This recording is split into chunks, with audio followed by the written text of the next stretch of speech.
Jane, welcome to the podcast. To my podcast. To your podcast. The Fit Cover, what would we call the Fit Cover Group podcast? What would it be called? Yeah, if you name it. If you have this keep going. It's got a name. What is it? Nova Jane's podcast. Okay, well, you The need Nova Jane you need a new name because the old name's obviously not working. Yeah, we because need you've been away for a while. Is the word refurbish? Refurbish, Yeah. restart, Yeah. or start. Rebrand? Rebrand. Yeah. 2025 rebrand. Big podcast coming this year. 2025 Fit Cover Nova Jane podcast. As long as she stays consistent. As long as she stays consistent. Mm. Why have you been away from the podcast for so long? What were the reasons? What were the reasons for it? I know you had your own setup that you were worried about not getting right. You're a very high quality person. You always want quality It has with to be your setups. perfect. No, Yeah. okay, I go against that though, because like when I talk about perfection, I'm against it as well. But Mhm. I've got like this communication holdback or fear that keeps stopping me. It bleeds through my whole life. So Like not wanting to talk on something just like this. not backing myself on not even what I say, because I believe in what I say. Mm. Or maybe just like the fear of like people either already know, so it's constant the same thing going on, I don't know, or they just don't even care about what I have to say. Yeah. Maybe. I mean, I think inevitably no one's really going to care too much about most podcasts, but it's like the people that do that are going to care really want to get a little bit of insight or want to know what's up with you and what's new with you know, because you're going through so much, you know, as a business owner and as just a young lady in life. I know. You're probably going through so much. Literally feel like I'm going to explode when I finally tap into being just free and just wanting to like talk and being happy and confident on talking. I think it comes back down to the dyslexia in school as well. Like I always was made to feel like stupid at school, so I just used to be quiet. Still, I'm in a like a kind of a uni course right now. Good and question. I'm worried to Actually, do you feel hand stupid up as an and say adult something. now, 7 years into business? Do you still feel stupid? So I've done a lot of work around it, and I'm at the tail end of not. But it was actually crazy, the realization on how much the little girl was still living inside, like the past of all of those fears were just still hanging out when I was like 35. And What do you mean? What do you mean? Like the self-doubt just in work? Self-doubt. Yeah, there's still so much self-doubt. But it's just like this argument in my body. It's like I've got so much self-doubt, but I love living in the delulu and going, like believing and knowing that whatever idea I've got is going to work and there's nothing that can change that. So it's just this push and pull every moment of the day. Do you think you needed optimistic delusion or be optimistically delulu to get to where you're at now just to start figuring it out? I think that you should be so protective of your delulu. It is the most important thing, because if you don't have an imagination, and this is the whole thing when you're a child, like you need to embrace a child's imagination, because if you don't have it, then the world's not going to move forward. Everything that we see is from someone's imagination. That is a place of delulu in my eyes. Do you think it gets to a point, though, that you can only take that? Then it's got to be data. Then it's got to be data-driven. It's got to be, you've got to hone into the real proficiencies and... with still a bit of delulu. For sure. Like, there's no just like, just data and that's it. Like, you've got to make a beautiful cocktail in anything ever you want to do. Yeah. It's like a symbiotic relationship. Yeah. From analytics to... Nice word. Delulu. I think that's a good way. Do you think right now there's anything that you're going through specifically that you just wish you would have gone through 7 years ago, right at this point? That I wish I would have gone through 7 years ago, like earlier, or that I could have done better? Yeah. So many things. I'm raising kids now, and I'm thinking about what I could do for them now so that they don't have to go through all of we're all going to go through struggles. That's inevitable. But you don't have to pile on more struggles on a child to have to deal with when they're older, as well as trying to just get through the struggles of life of making money and relationships and all of that. Because were your boys just starting? Your boys just starting life when you were just starting the business? Yeah, so Taj, my eldest, was 4 months old when I launched the brand. Right. So when I watch him grow, the Fit Cover's growing. Yeah, wow. The same age. Yeah. He's been through the waves and troughs. He's been through the ebbs and flows. Yeah. He didn't know for the first breastfeeding and packing orders. He didn't realize that his mum went through millions of dollars in growth the first 3 years. What were your first 3 years numbers? What was the first year? So the first year was 9 months because we launched in October. Right. First financial year. That hit 686 or 68. I get those numbers mixed around. Grand in revenue. Fresh brand, completely new. Fresh brand. Yeah, which is exceptional numbers as well, you know. With the only research of bringing out the brand, and I am so glad I only researched this and didn't delve into any more research, because I really think that people can give you the advice to make sure you research before you go and do something. I think it's actually the worst advice. It's analysis by paralysis. You can talk yourself out of it real quick, or you can see a couple of brands doing it and you think it's saturated, and it's absolutely not. The world's massive. And then you can just do something a little bit different with branding and you're completely different. Fuck, it's paralysis by analysis. Yeah. I got the word mixed around. Oh, yeah. Would have been a great clip, but we missed that one. No, so true. And then second year growth as well. Second year. It's just exponential from there, right? Yeah. So second year, I think we got to 1.5. Third year, we launched. So second year, we launched into the States, and so then we hit 3.8 by the third year. And then it was continued growth on there, or did you start realizing or start refining things? Because you can buy revenue, you can continue to growth, but it's like now is your gross margin optimization part of your business's North Star, and it's not always right from the start, you know. No, it would really help. It would have really helped for me to, and like I don't go back and have regrets or anything, but now looking back, and if I see someone that's starting a business, like this is my input that I would want to put into them straight away, is like understand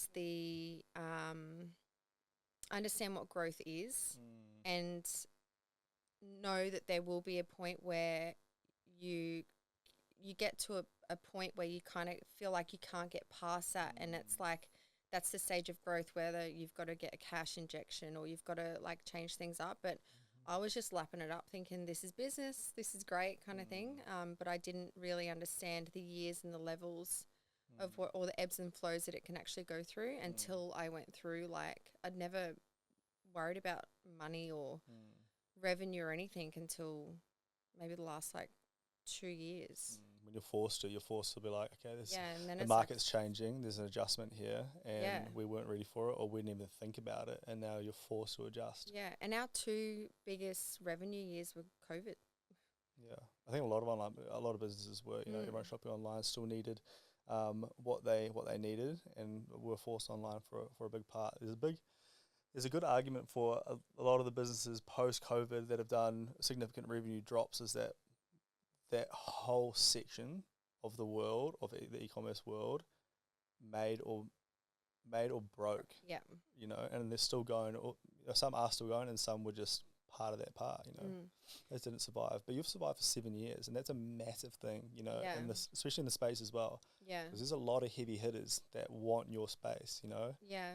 And the fact that I have really no clue on what I'm doing besides...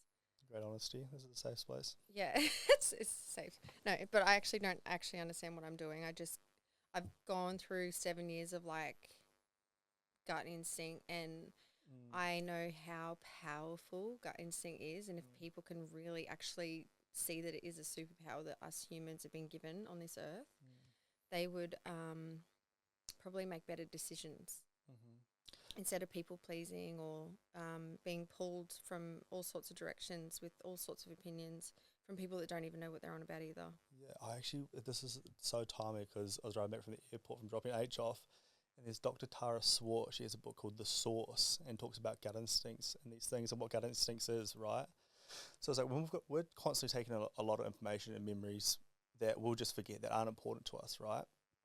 And the memory in some way, and I don't know the enzyme or what it is, where, you know, what's it called, the scientific terminology, but memories get caught and they get placed inside the gut. So there's like it's an extra storage space. So that gut instinct is actually from a bunch of memories that are be like, this is the right way. This is the thing that we've done that we've done, and it's avoided us like dying or getting into a dangerous situation through evolution. And that's why it sits here as a gut instinct.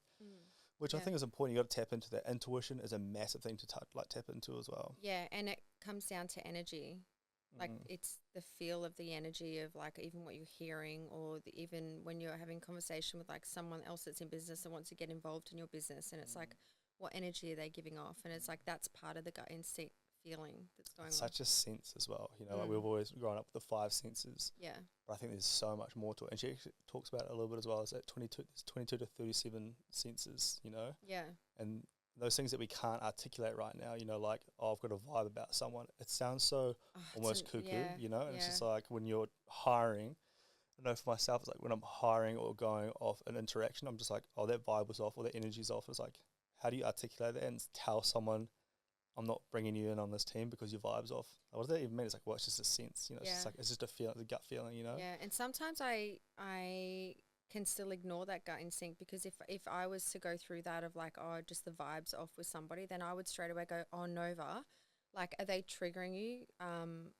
Like, are you being a bit of a bully in your mind? Are you judging? Don't judge people. Like, because I don't want to be judgmental to people. I don't understand what people are going through and all of that. But there's a real fine line between like me just going, just something's not right, or am I, what is it about them that I don't like? Is that something personal within me and it's not even real that's happening over on the other side? I don't know. Yeah. And like you talked about, like not being smart or not knowing what you're doing. But it's very apparent that you obviously know what you're doing. No one that doesn't know what they're doing is able to create a multi-million-dollar business and keep it running. I'm actually really smart. Yeah, I get it. It's not. Do you know when you're trying to convince, like you're trying to say it out loud? It's just like, are you trying to convince me or yourself? No, but I actually believe that as well. You are a very smart woman. I think you're very emotionally in tune. I think you've got a dominant and a very high EQ. IQ is subjective, you know. I don't really know how you'd analyze it and be like, what's street smarts or book smarts, you know. But obviously what you've had, that hunger or that desire just to make it happen, just to do it. Yeah. They call you the queen of delegation, but what you do to make it work is obviously that smarts, you know.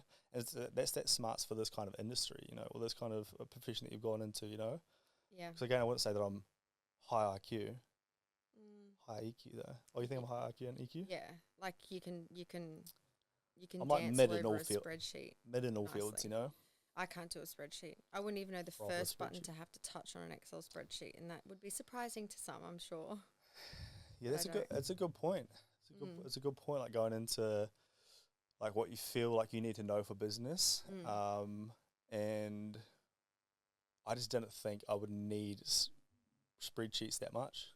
I just didn't think that'd be that necessary until you need to understand a system or a process and then be able to duplicate that and scale it. It's only easy and it's only doable, or it's the easiest to do inside of a spreadsheet. So it's like a necessity thing. Yeah. But you've got I've got a team to do it. But for me, it's like I can visualize what I need out of it, and bottom line of like the result that I need to know. And then I can just ask someone else to do it, that's what I have been doing. Queen of delegation, it grinds my gears.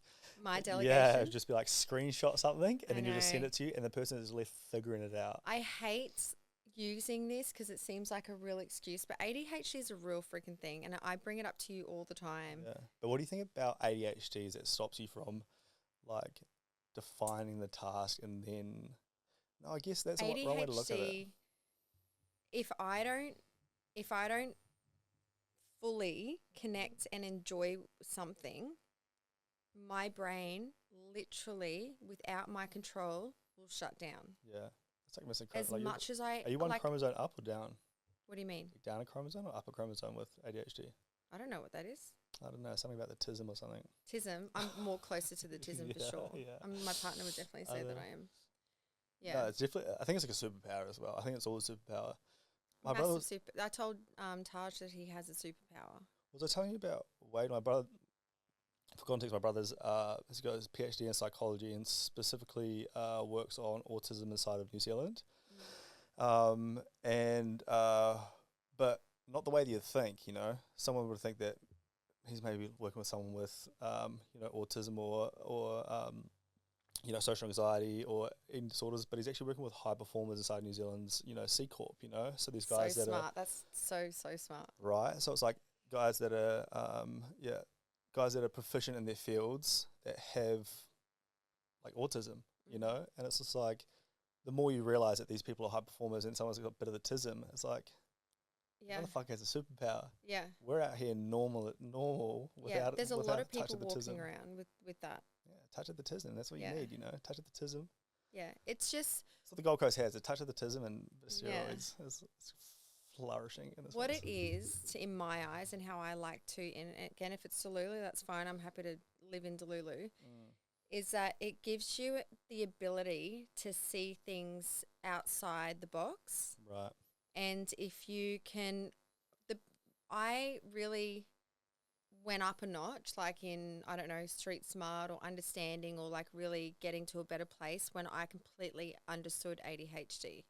Okay. And also it healed a lot of my childhood traumas when I understood where ADHD comes from, why it's happening, what it is, all of that. Because for a long time I had to get, like up until I said like 35, I had to get a lot of like counselling or life coaching around all of my limiting beliefs about imposter syndrome, being stupid, not being able to spell, all of this stuff. But I was living in such a trauma home environment when I was going through school that it stopped me from learning or like being able to take in any more information because I was in such a fight or flight state all my whole childhood. So and that developed and fast tracked the whole ADHD because you're not born with ADHD. It is kind of like a argument between doctors, scientists or whoever, whether you're born with it or not, but I don't believe that you are, just based off of the stuff that I've learnt. Jamie, fact check that. We've got what we have is like it's understanding your environment, which is to understand your environment first to then figure it out a little better is so important. Like thinking that you understand this thing, this world or how life's happening right now, you're actual delusional. Like you've got to figure it out like step by step. Like I was even just playing pickleball the other day. It's like because I didn't understand the scoring, like I played terrible. Like I get around a good bit. You didn't know what your goal was. Exactly. I don't know what I was working towards. Just because I don't know the point, like you know, the scoring system. Yeah. Competitive. I want to know. I want to win. I want to know the point scoring system, but I don't know how to get there. Yeah. My body's just like. Yeah. Touch of the tism. That's where I'm actually at the moment with the businesses, because I'm like going into 7 years with Fit Cover and 2 with G Banger. I need to reevaluate like my goal, my why. Do I want to do things with the brand now so in 5 years it's ready to sell? Or like, and then you've got to look at your numbers in completely different ways if you're planning on selling or keeping the brand for a long time and just like maybe selling equity. Depending on what you want, you have to start so soon in like it's about a 5-year game plan, really. I would argue strongly that you should know the outcome before you even start, because then you can reverse engineer what you need to do to get there. Yeah. Of course, it's not ideal. Most people aren't going to do it, but being in business after business, I've understood more now. It's just like, I just need to know my end goal, and then I can reverse engineer everything back from there. And it's okay if you don't have that, because you can still figure it out on the way. Like I know plenty of founders that have great companies that are like, what's the outcome? It's like, I don't really know. I'm just loving it at the moment. I'm just running amok. Yeah, living the lifestyle. Scaling, like, we're just doing this thing, you know, but it's just like, you get to that stage, it's like, okay, what does the outcome look like? You know, if you've staged life or you've staged these sectors or these chapters in your life very strategically, it's like, okay, now I can reverse engineer, and then all I need to do now is just put my head down and work towards that. Yeah, and I feel like having those two personalities, the way that you're thinking and then mine, would probably work really well together. And you probably wouldn't think so because you'd think you'd clash, but you having that strong direction and understanding is great. But also for me, I'm like way more, is it versatile, or like things change and like an opportunity might come up that completely just throws everything that you've just planned in your head out the window. And then I move over more to a spiritual sense of like, don't try and control every outcome, because you might not have really asked the universe like exactly what you want in detail, so you're going to be given something else. It's probably the only thing I think that we not clash on, but it's like, I don't understand that perspective. Yeah, I love how you work. Like, I wish I had a piece of that. Yeah, which is good, because yours is like, I've actually seen it. It's more secure. What's that? Yours, the way you do it is more secure. I mean, your way might work, my way might not work, my way might work, your way might not work. No worries. But thinking about that, it's just like, but I've seen also the same thing. I've seen a person's energy carry that, and what me and Jordan were just talking about this the other night. It's like when everything is in flow state, you're talking like fitness, just health, relationships, business, and just like you feel like you're moving at one, like you are not again being hippie with it, but it's just like you feel like you're one energy moving forward. It's like I feel like you sit in that energy more. I think the friction comes from over analyzing it, or being like, this is exactly how it needs to go, because now all I'm doing is just trying to play God in every aspect. Yeah. It's like, where do you like, the lines are so blurred, where do you find that, like, okay, I'm playing God, not playing God, but I'm very intentional in this field of my life, and when can I not be so intentional in this field of my life, you know? Yeah.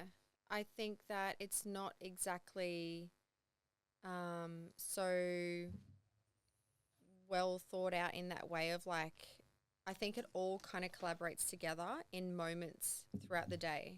It's not like one project or one day is like, okay, I'm going to take this approach, and then tomorrow I'll take another approach. I just think that there's a part of you that's like going and doing the work and doing like the stuff that you like to do, but then there's another part of just being a little bit just more open and in the receiving of like, it doesn't exactly have to be this way, but I'm just I'm just doing the work and I'm going to see what comes, but not being so like rigid and controlling on what you're working on, because you could miss some really cool opportunities if you're like going to be like, nah, because I planned this. That's why I think structure's like a backbone, though. Oh yeah, I agree. It's crazy. It's either like yeah. I mean, you do. I think you still do. I think you still have direction. I think you still have direction. But it's maybe it's 2025 thing to work on. Yeah, I've got more direction on how I want to feel, not more direction on I've never had direction on numbers. Interesting. Business stats. Never had direction on that. Yeah. I need to. And you're working on it, because what are you currently doing right now? Tell the audience. You're currently inside of an allocator. So the Queensland government puts in a shit ton of money to the Brisbane University. Well, to entrepreneurials that, I hate saying that word. Entrepreneurs, yeah. Did I say it right? Entrepreneurs. I can't spell it, so I really shouldn't say any. Well, I wouldn't. Yeah, anyway. Young hustlers. Into hustlers, and they bring them into the university and do like a 15-week fast track kind of program. Right. And the government backs it, which is really cool. And heaps of people went in, and I got selected, and I think there's like 15 of us. So I'm doing that at the moment. So that's teaching me more around structure. There's 15 people out of 24 million, you know. I don't know. I've got no idea. And I think I'm sitting at the highest revenue brand in that room too, which I wasn't expecting. Is that a good thing or a bad thing? It's kind of a bad thing to me, but I'm not going to sit in it and say it's a bad thing, because there's going to be so much stuff that I'm going to get out of it just personally. But revenue doesn't always reflect. I want to be the dumbest person in the room. Yeah, I get that. But for but sometimes dumb people make silly money or silly amount of money. You know what I mean? It doesn't always, like, I think the scale of a company sometimes doesn't always reflect that person's ability. Yes. Like Dave Irvine, like the most indirect motivation in my life was my best friend's old man, his dad. And the way that I've seen him operate, and Jordan's kind of like this as well, you know, Jordan Smythe. The way their mind works, I've been in rooms and meetings with guys that run large companies, you know, hundreds of millions of dollars, and they don't think the way these two people think, you know, in my life. So it's like, it doesn't always reflect, the size of your company doesn't always reflect the captain, you know, or who's running that. That's kind of what I'm struggling with at the moment. I think it's just catching up. I think it's just small things. Like, I think the things that you do in your business are exceptional, and they justify the level of revenue that you make. I think to hit another growth or hit another growth arc, it's definitely going to be those other things. You know, leaning the team down. You know, focused hires. You know, that are directly correlated to revenue instead of maintenance inside the business. Those things, you know, what are like the needle movers? Where are you going to delegate your resources? Because right now your fixed variable costs are probably the highest, you know. Your marketing efficiency ratio is pretty low, you know, like your ads perform very well. I think obviously your cogs are pretty low, being in the makeup space that you're in, but it's that your fixed costs are super high. You know, from your warehouse to your staffing to subscription contracts, like those things are super high. And do they need to be? You know, like even running a lean company, myself, it's like I really don't think I'd make significant hires until past 10 mil. You know. That's the rule of thumb, but you also know how to run a spreadsheet. You know how to do complete Facebook ads from start to finish. You know how to do all Are you of saying that me? sort of stuff. You. Yeah, you're going back to Yeah, your so because like, you are a delegation queen as well, yeah, and that's why it works so well for you, though. but again, like no story is the same in business, right? true. So you have to learn who you are, take your fucking ego out of it completely, take out all of the shit of like what you want to know and all of that. Like learn how you learn, like understand how you learn, how you retain information. How is that? Is it reading books? Is it reading books and then writing down what you just read so that you understand it, or like just whatever, just learn completely who you are and be accepting of that and then just work with that. And for me, I know my zone of genius. I know what I'm really, really good at. True. And I'm not going to sit around wasting my time or hurting the business by pretending that I know what to do or what's best in this space that I actually don't enjoy. And I've really tried to move over into the areas that I don't enjoy, like to save costs or to learn and understand a bit more. But again, like, my brain fuck just this. shuts down, and I know that I could hire someone to do it way better, faster, more efficient, and get the job done, and then we can move forward in that. So for me, my P&L has to kind of look like that, and we have to make that work because I'm the founder, and I don't want to have anything to do with, not anything to do with, but I don't want to be doing those areas of the business because I'll stuff it up. I think even for a big, like even from the outside looking in, like I think you are making massive adjustments, you know, like to that, to those things, you know, always. like just slowly, not going in there and reinventing the whole structure. But I think you know that you're making significant changes just very, very efficiently. You know, if you knew me the day that I went through the separation and had to understand my business completely, didn't even know what Clavio was, to 5 years now, there's not one part of me that's the same. Not one part of me. I know so much now when it comes to business and all of that. I didn't have to. My ex was like running the Clavio account. He was doing the Facebook ads, running the Shopify. I was doing all of the branding, the product design, the ingredients, like everything when it came to the product and customer service and social media and all of the front facing kind of stuff. And then when he left, I had to actually get to know this stuff, and it was the most hardest thing for me because my brain didn't want to look at this because it just would shut down. So I was in this constant fight all the time, and I pushed through it and got to a point where, okay, I know enough to at least know who I need to hire. And that's as far as kind of it went. Yeah, so true. It's massive. There's so many pivots that you're gonna have to make, that you're still gonna have to make. You know, do you think always. was it something you're really talking about on a podcast, like your exit strategy, or what you want to do, or is that something you'd keep off? Not yet. Yeah. I actually want to change. I actually want to turn the heat down. Is there a heater on? It's not even on. That thing is not on. Oh. I think you talk too soft. I think you need to talk louder. No, but you're a mumbler. A little bit.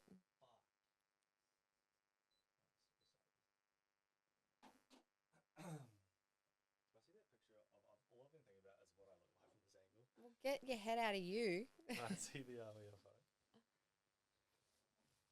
I'm just a little thick at the moment. I'm 106 kgs, and I feel like the camera can tell. No, dude. Damn, I've been mumbling this whole time. I'll be gutted. That's right.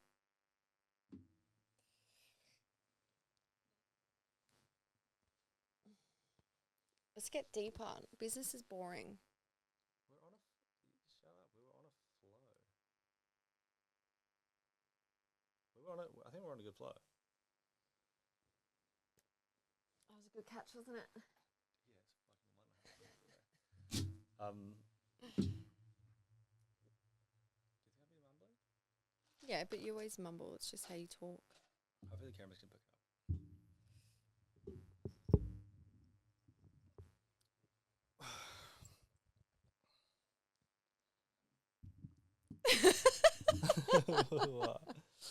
Are you ready? 3, 2, 1. How's your sex life at the moment? Ooh. Oh, Oh. who's looking after that flower? Oh. New man alert. Okay. We went from business to sex life. No. And you know what? I've got range. You I gonna can go into jump it? from one to another. I don't know if I want to be seen talking about sexy time, you know? I don't know if it does good for my personal brand. So I'm trying to go for the sweetheart, you know? So do you have any questions from Cam that you wanted to answer? He didn't send them through. I didn't send it through. I feel like that chat GBT anyway, no? Yeah, it would have been. Thought you were organised. Didn't you have a list on your phone? I just Oh, did you ask all of them already? No, I just asked the first part of them. I nailed that. Yeah. Jesus But I thought there was more. Christmas. What are you eating for breakfast at the moment? Well, I haven't eaten yet. As you talk about Wonder Crunch. Let's have a look.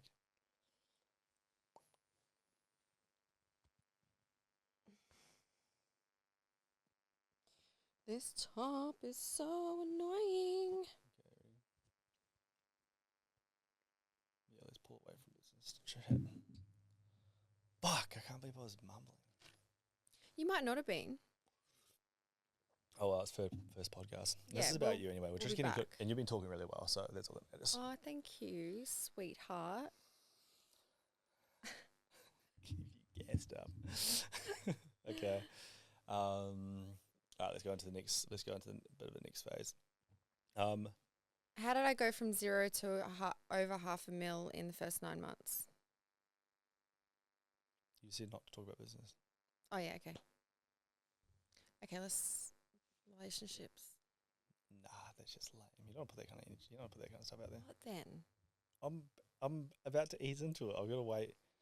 You got a plan. These people are editing it, just like shut the fuck up. He's like, do you want these clips in it? Okay, 3, 2, 1.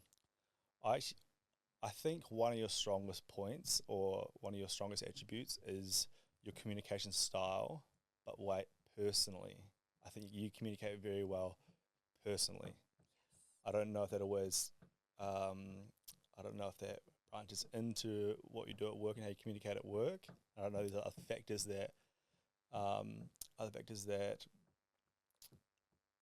dictate that, but I think in your personal life, you've taught me a lot about communication. And so what makes you so good at communicating, do you think? Where do you think that comes from? It's really like anything. Usually most counsellors strive to study to be a counsellor because they have a lot of issues in their own life with certain things. And for me, communication, podcasts, all of that sort of stuff, communication and relationships has been my biggest struggle in life. So I was forced to, if I wanted to have a greater life, I needed to look into it myself and constantly learn about how to be better in my communication. And really, I'm just practicing it through you, through my partner, through my kids. And I'm definitely not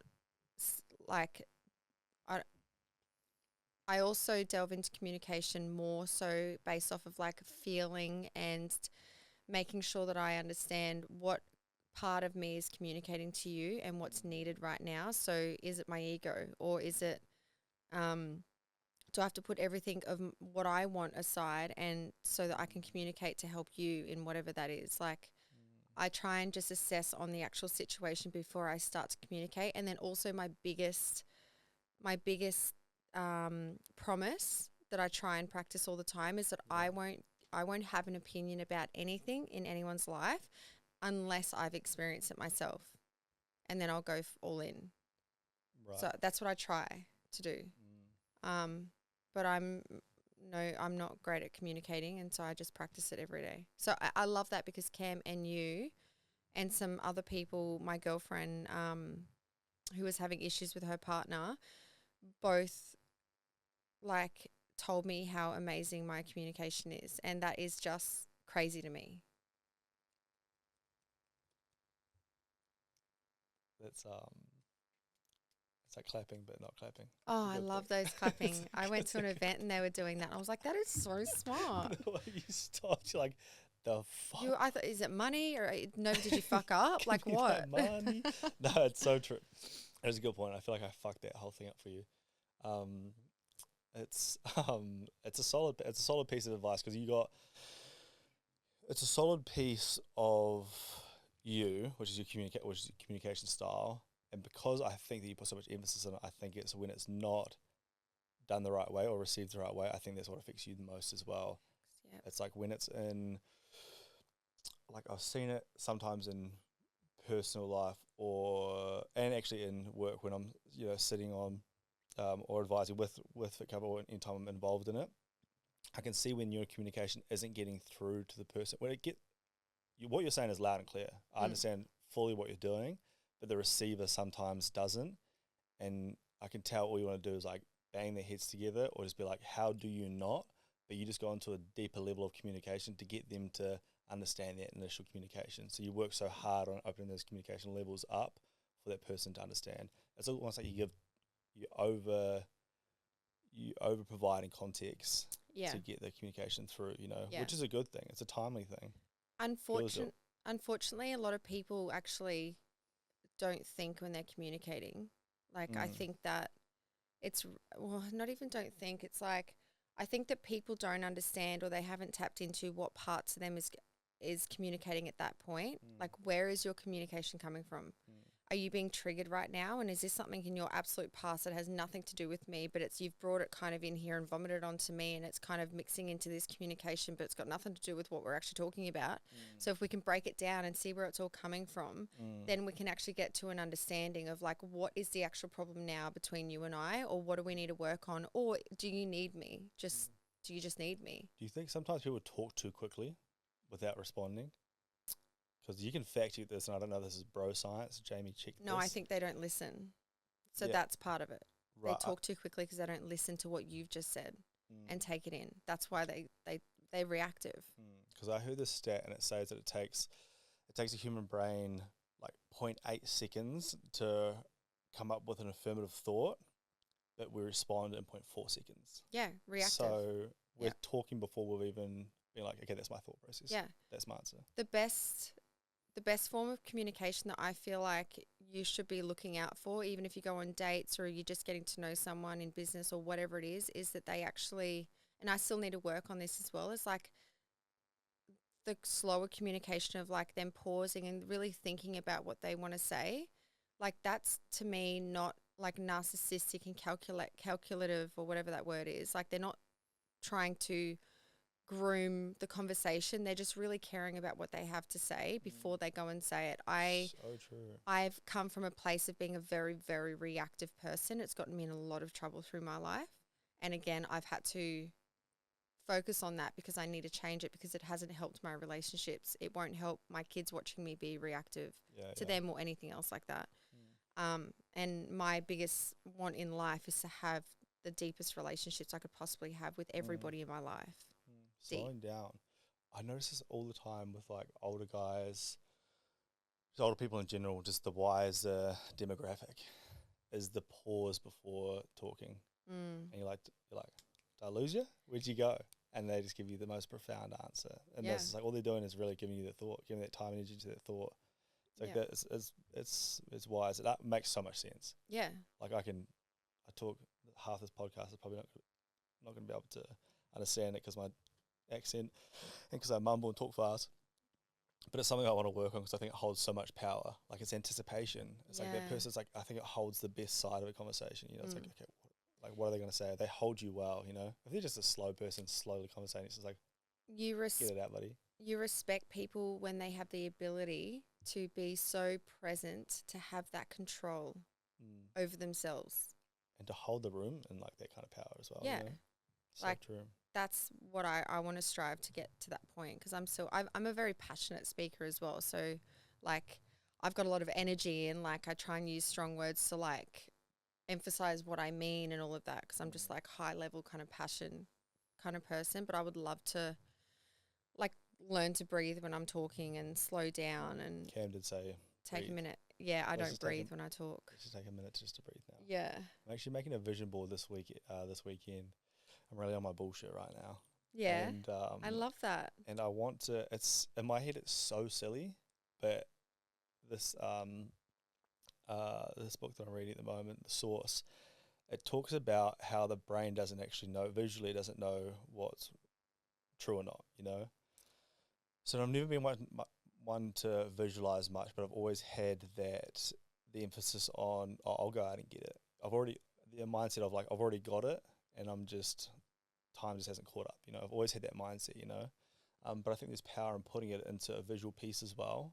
Not only being like I can feel it, because I can feel all these things. You know, I can feel the kids, I can feel the wife. You know, I can feel the boardrooms, and I can feel the house. You know, I can feel these things.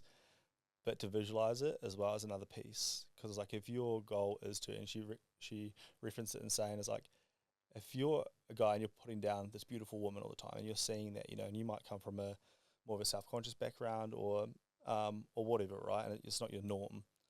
If you see that thing all the time, and your brain is like, that's what we see all the time. We wake up every morning and see that, not like a There.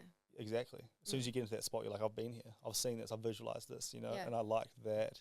I like the way she articulated it in that way, because that's so true. Like I think have I ever told you about that story when I was in New York and I was in that situation, and the girl turned around, looked me in the eye, and just said like, "Act like you've been here before." Yes. Like I thought that was such a powerful thing to say to someone. You know, it's just like yeah, so true. Can I throw something in there when you're doing the vision board though? Like you, an idea that you have for me, just for you to be really present when you're doing it, and like when you're planning out this vision board and you're putting everything up there, like all of the cars and the houses and the wife and all of that sort of stuff. Yeah. Really ask yourself and give yourself so much time to ask yourself why you want that. Right? Yeah. Because I've got the specific it's never going things. to come if you're actually truly not aligning with it. It just is like when we fall into living in the world of like, you know, we should have this and that, and like to show everyone else that, you know, we've succeeded. It'll come, what you're putting up there or what you're asking for and all of that, but it'll come in such shit ways. And like you might get the house and the wife, but the wife might have a personality of a narcissist, and you haven't really broken down like exactly in detail what you're wanting and actually really fully connecting with it. So you might get everything, but it won't be nice. I've got a real specific as well. Like I'm not much of a car person or a house person too much. You know, like houses and a home is like what my wife and children. But we can have all of that and want it for our own reasons, but you have to like really know why it is, and be okay with the fact that if it's an ego thing. Like I'm fine with my ego hanging out with me and making decisions. I just know when it's happening. That's a good piece. Yeah, I've just got 4 things. I've got 4 things to put on that board. Yeah. They're 4 things that are very clear to me. I can feel them. Yeah, I love that feeling. Yeah, I know what they are. And it's going to come whether you do a vision board or not then. Exactly. Like they feel, it's like you already got them. And I hate talking about it in a way, because it's still very like woo-woo. You know what I mean? But it's not. But it feels it. Literally everything's woo-woo. How the hell is that moon sitting up there and not falling down on us? How? Yeah. How are we all functioning? How am I able to make a baby? Yeah. And their brain connect perfectly for them to be a functioning human being, like for them to be fully developed. Like it is all fucking woo-woo. I don't care what if anyone tries to challenge me on spiritual woo-woo energy, all of that, like literally don't be around me, because like you're not even delusional, because that to me is a positive. You are so ignorant to the fact of what is all of this. Yeah, low frequency.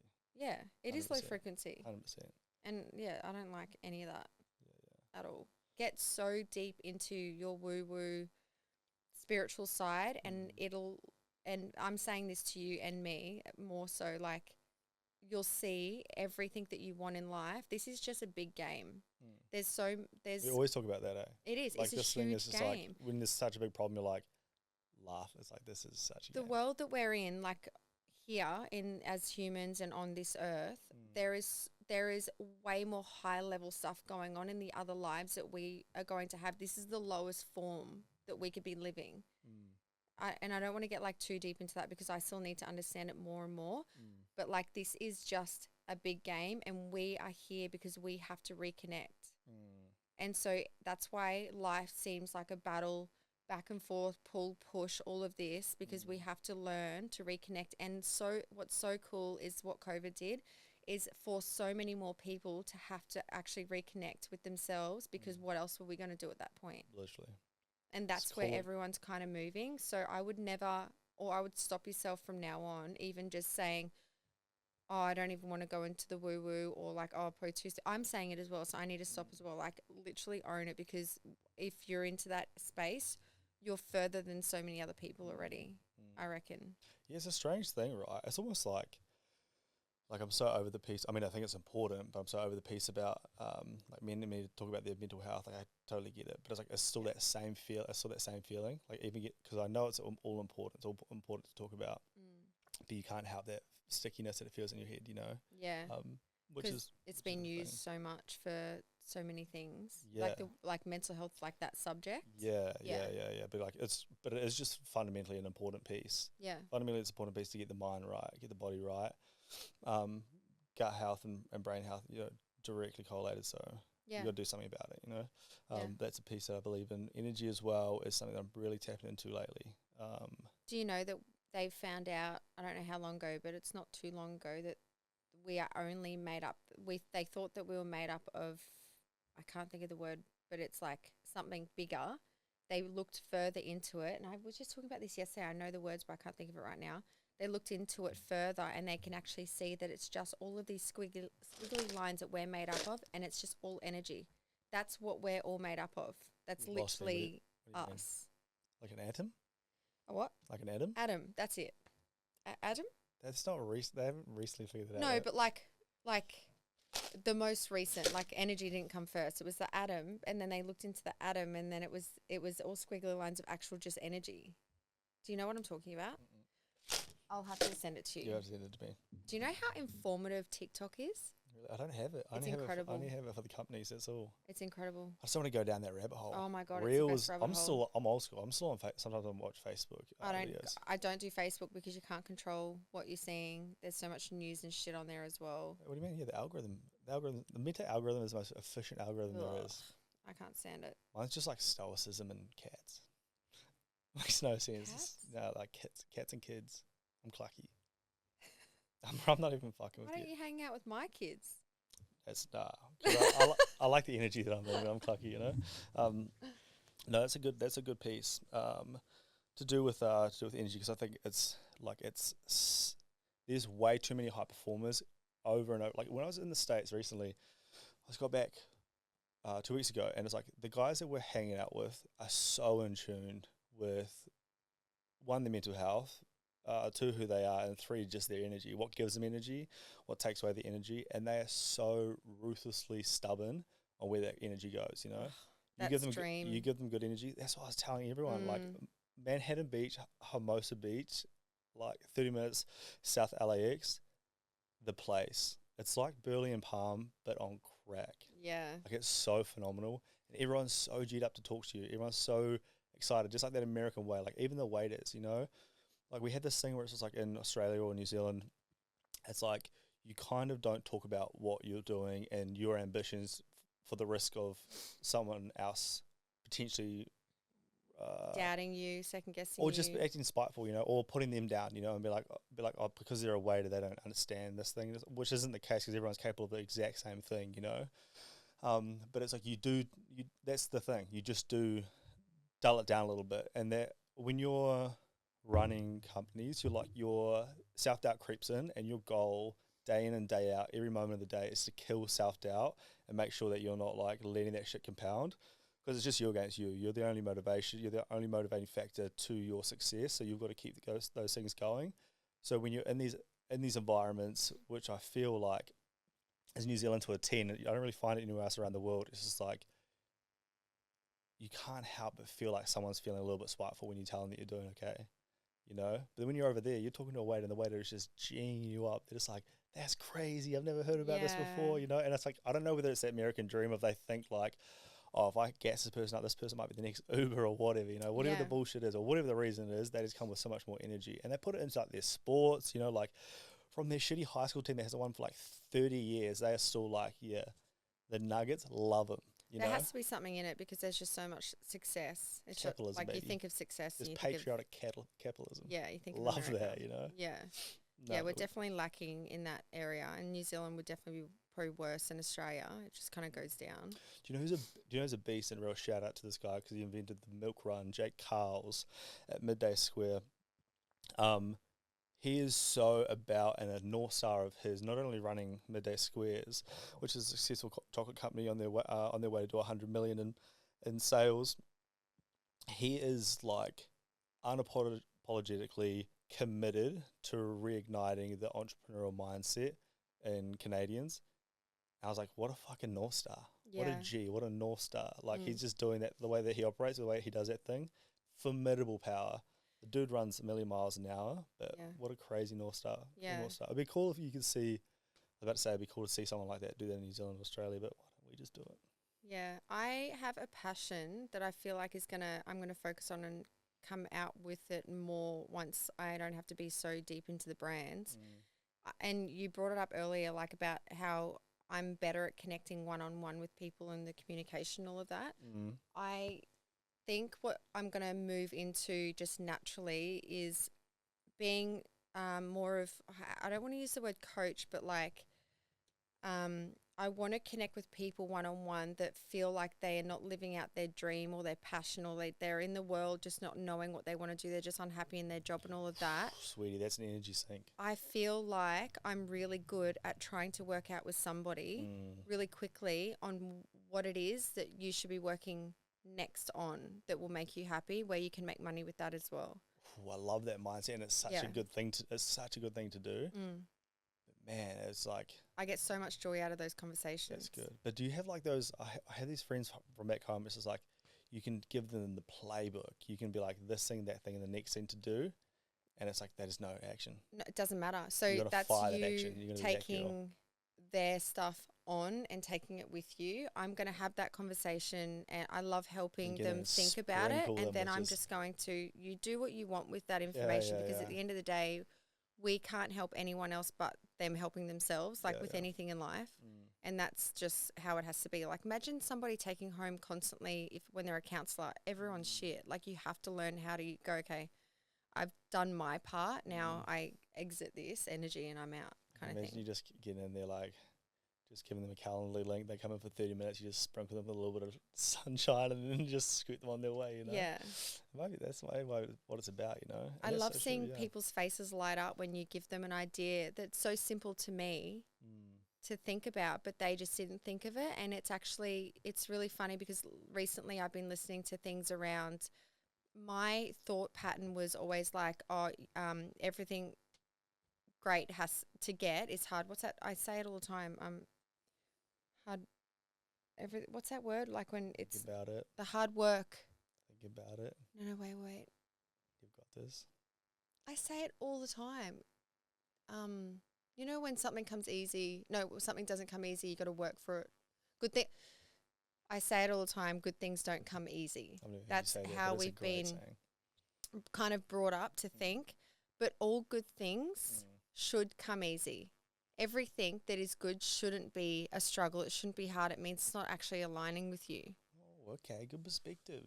Yes. Okay. I've only just been learning this recently, and it was the biggest penny drop to me in so many ways, like so many areas of my life. I have felt like I've been army crawling through my whole entire life. Right. When I envision my history up until now, even through parenting, relationships, like partner relationships, and then friendship relationships, work relationships, all of that. I've just been army crawling. It's just been really, really hard, a struggle, but I've gotten there. You know, I've gotten these little wins like, yay, okay, just army crawl again and again. It's literally that the good things that I am meant to be getting that will align with me are going to be just so easy.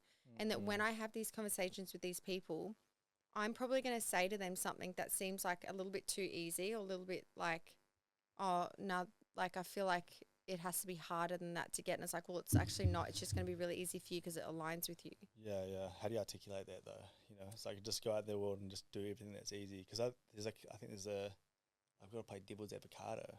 I love that. You know, it's like you can't just mull around life and be like, okay, I want to take the easiest route. Not saying that. You still got to do. And you still have to think. You still have to challenge yourself. But it's the feeling of like no joy, like hating it. Like you don't need to be living in that space anymore, like at all. Yeah, and you think that's a given, but it's not for some people, you know. Because we all think that it needs to be hard for us to get what we want.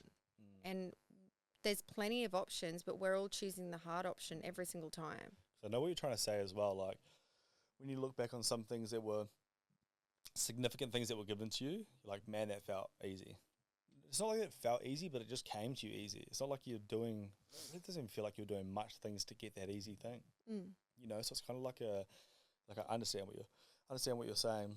Yeah. As well. But then obviously with your giant customer, you know, your audience, I was just making sure that they don't think they're just like, I'm going to mull around and just let life come to me. Yeah. Because we can't have any more people that dance around like fairies and But that's the thing, like this information going to the wrong people will take it wrong.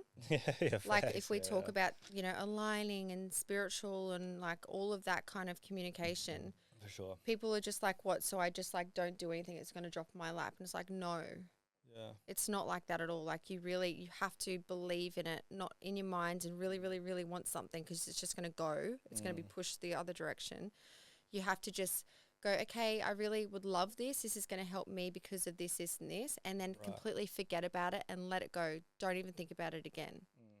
You've put it out there. It's 100% going to come back to you. Is that how you do it? That's how I was doing it without really realizing I was doing it that way.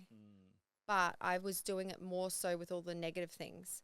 I'm living constantly my whole life in like I really don't want this relationship to break down. Gotcha. So like I'm so focused on not wanting it to break down, it breaks down. I see. Every single time.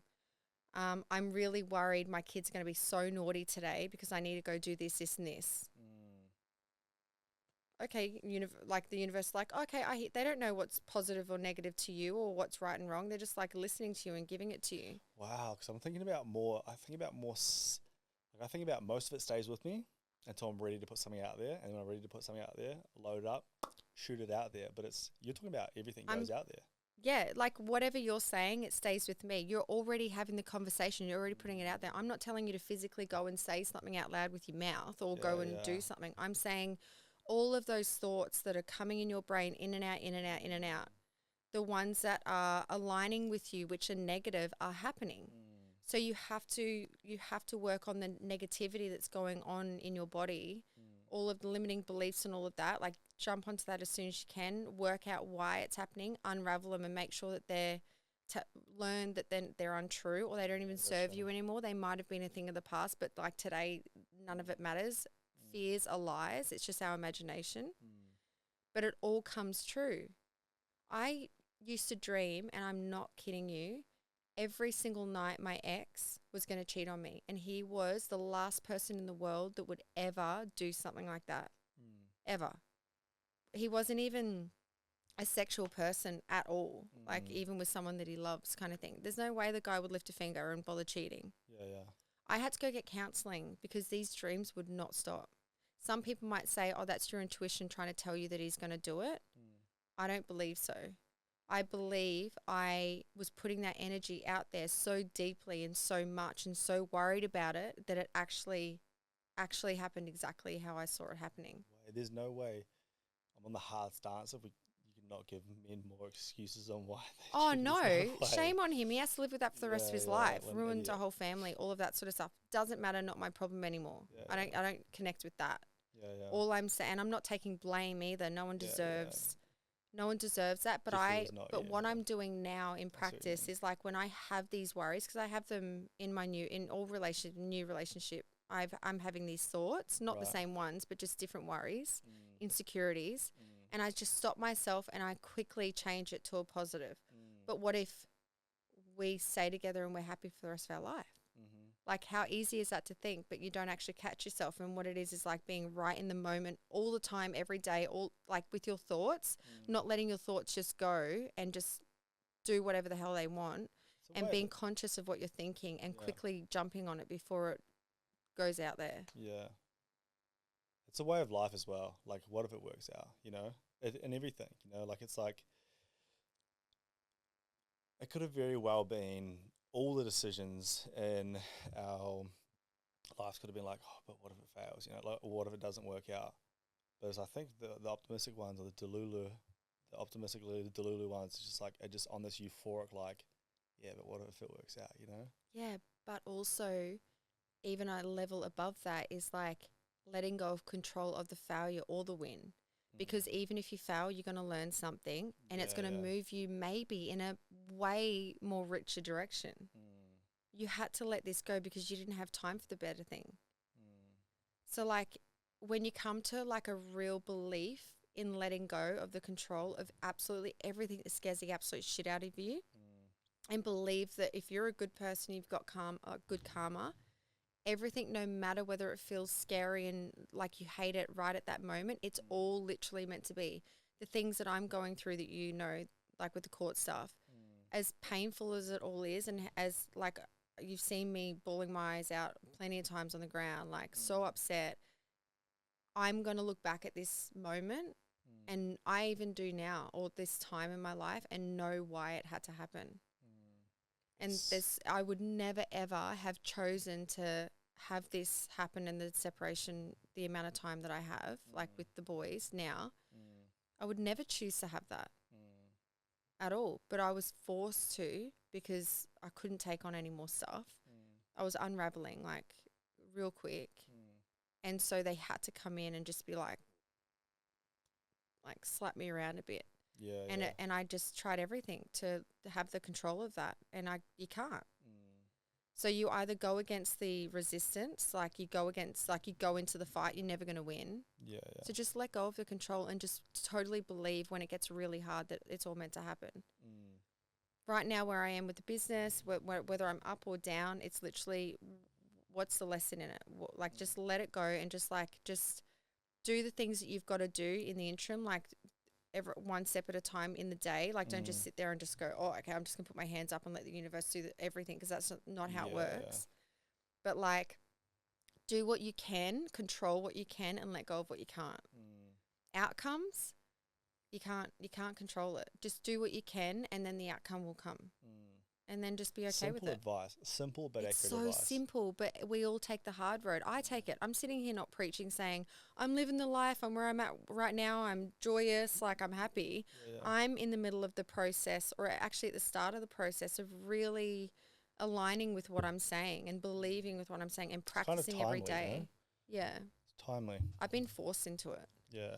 I've been so low that I've had to go, what can I do to bring me up? And now I'm drowning myself in positivity because I needed it because I was just so low. Like we talked about it, and I can't remember the exact scripture or recite the exact scripture, but it's like when you ask to see, when you ask for the Lord to show himself, you might not always be happy how he shows himself.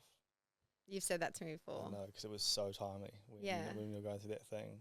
Yeah. Damn, sweetie, you were asking for it, and then it showed up, and you're like, it was one of those moments you're just like, what, how, why? And it's like, damn, you asked. I was asking for this. I was in real bad. Powerful. That's the thing. That's life right there. That's how powerful this bitch is. Yeah. So true.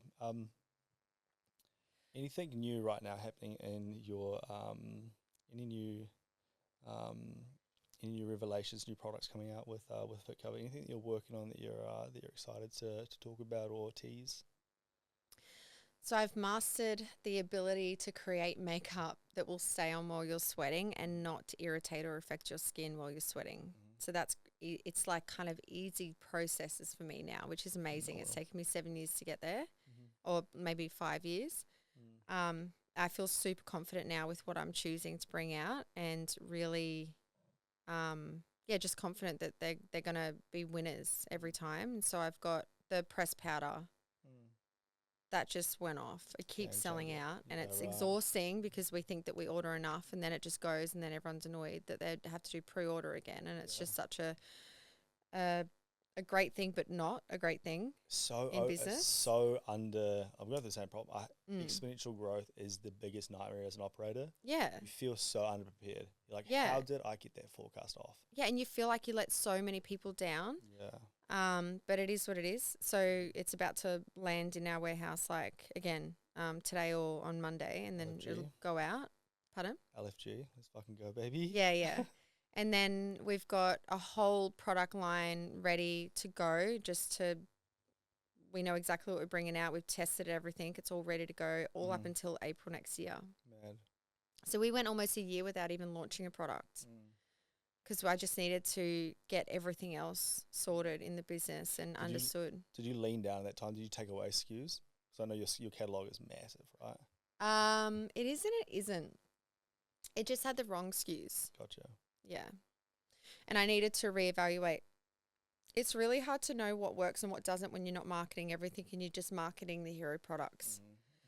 Because then you're not educating everyone else on all of the other amazing products that you actually do have in your line, because you're just focusing on marketing the hero ones that are just making money without even doing anything, and really. How do you know you don't have another hero hiding there that you haven't just delegated? We have heroes sitting there that we just need to communicate. So I'm not really we've got a lot of products coming out that are just going to be completing a full face, which is really, really exciting. But I want to re-educate everybody on what we already do have that's so freaking good, because I'm not taking it off the line because it's that good. And the people who are buying it, they're on subscription. They're constantly coming back buying that product that we're not marketing very much because they just love it so much. Yeah, your so if we market is it, killing it. Yeah. Even though you've got high recurring purchases, which is good. Yeah. Your average lifetime value is massive, Yeah. When we get fit cover in someone's hands, I just go like this. And I walk away and I'm like, I'm going to let the product do its job now. I have done my job this far, and that's it. You'll be back. Yeah, you'll be back 3-4 times over. You go on subscription? Sure. I was checking some analytics in your back end, and there's a customer that's ordered 166 times, spent over $7,000. And you've never said thank you to them. No, I have. Oh, you sent a message to them? Which one? There's a few. That person that is either selling your stuff on the black market or just loves that product. There's quite a few people, so they all need to get an individual SMS. Yeah, I need to go because I did do a reel and give a gift to our highest customers. You did our most loyal customers. I have done that, yeah. Okay, yeah. But I probably need to do that every 3 months or something. Oh yeah, 100%. Or even just gift the subscribers. They're the most loyal customers. Yeah.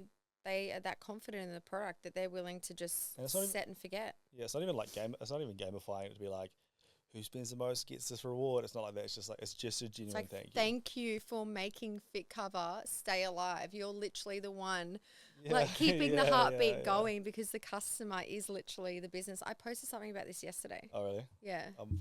Everyone muted. It's just once you realize that the business is no longer you and it is just the customer, and you integrate them in as much as possible, which I need to still achieve more so.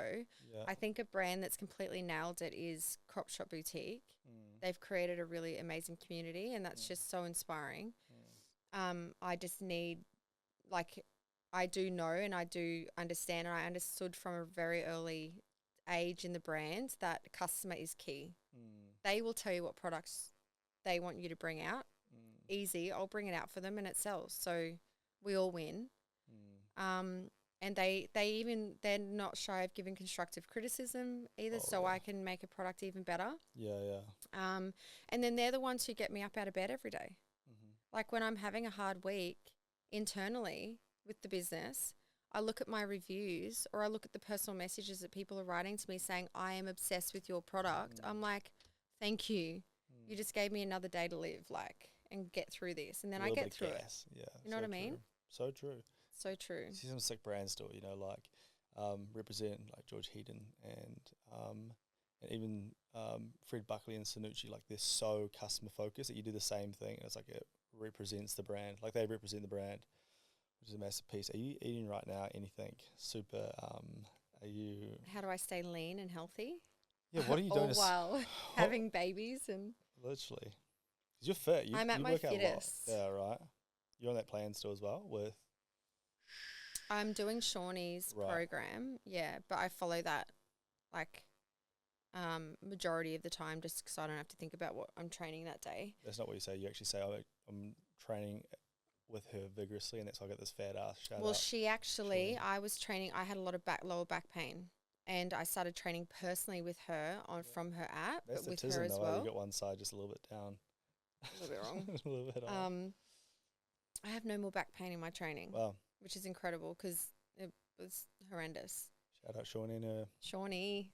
Shout out her and her work.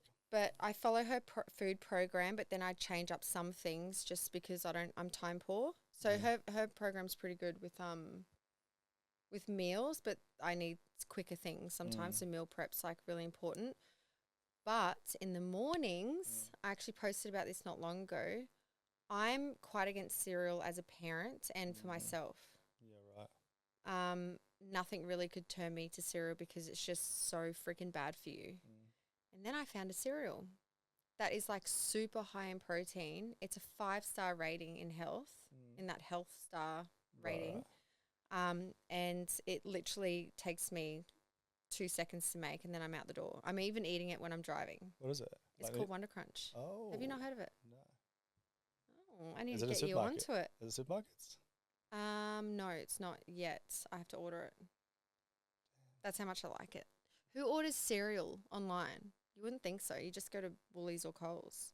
I'm hoping that it's going to be in there soon. Perfect. But yeah, super high protein. I give it to the kids. I actually really, really like it. It's tasty. So I'm thinking that's actually helping me lean up in the morning. Say skin. We're over time. That's it. Yay. Well, this was our first podcast.